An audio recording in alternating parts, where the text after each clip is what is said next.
Elder Seedseer, I thank you for granting me this audience. I am Fortuno Levea, here in my capacity as representative of the Forum. It is I who should thank you, Master Fortuno, for journeying so far and so swiftly. Would that our first meeting could have been under happier circumstances.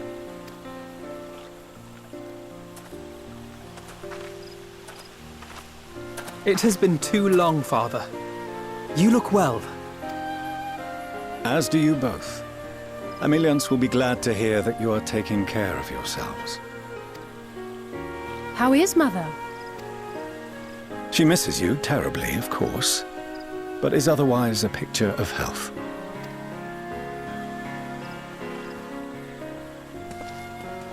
Circumstances apart, I'm grateful that our meeting has afforded me the chance to be reunited with my children at long last.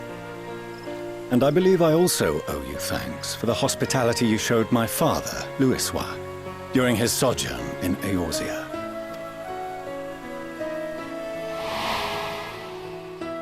All thanks we owe to him.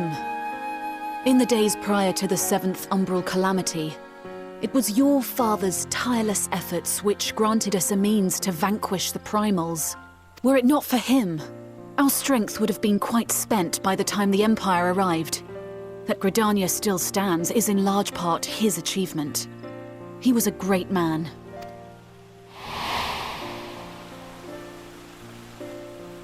He would doubtless have been moved to hear you say so. I must confess, however, that I opposed his decision to intervene. And my position remains unchanged.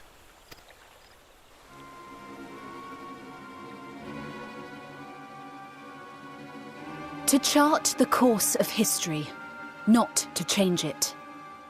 I am familiar with the Sharlayan stance. It is more than that. It is our way of life, who we are. But I came here not to deliver a lecture, but the Forum's answer to your request. Sharlayan will under no circumstances intervene in the conflict between Eorzea and the Garlean Empire.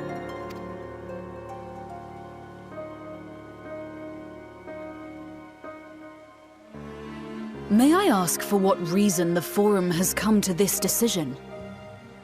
The final days spell the end not only for Eorzea, but the entire world. The final days? Pray spare me your hyperbole. This conflict is no more than the latest in a series of petty squabbles between yourselves and Garlemald, one in which Sharlayan will take no part. If the final days were truly upon us, we would know.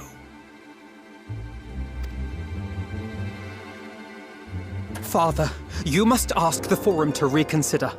You may feel safe on your little island across the waves, but if you imagine the Telophoroi will leave you be, you are mistaken. They mean to kill us all, themselves included. Alphino is right. We have seen what the enemy is capable of, the lengths to which they'll go. This is no time to turn a blind eye. If Eorzea falls, so too will Sharlayan. So if you truly love our homeland, you will join us. Now, before it's too late.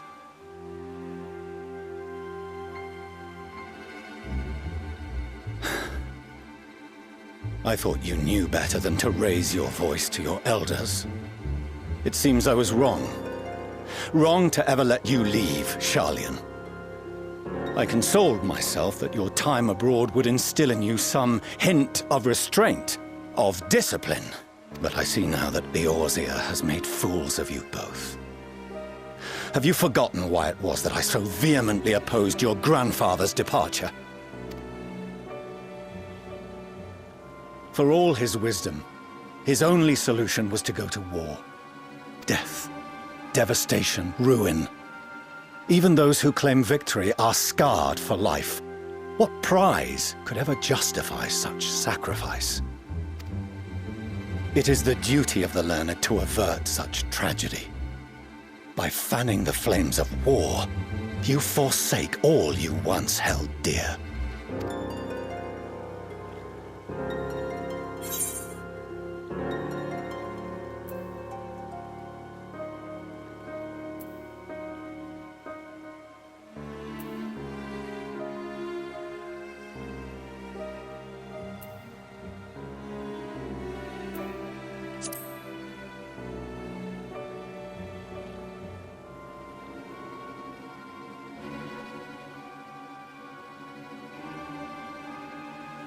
I see your friend shares your misguided ideals. But unlike her, you should know better.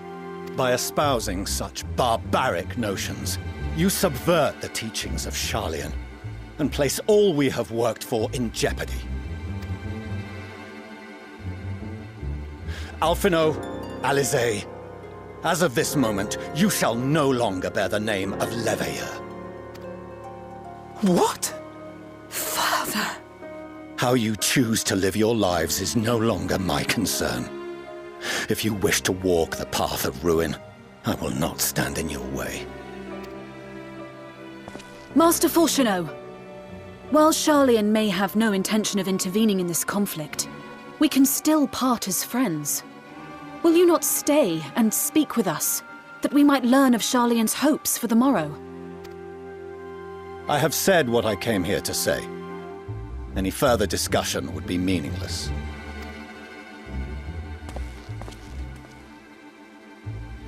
Father! Wait! Don't bother, Alizé! How can you stand there and watch him walk away? How can you let this happen?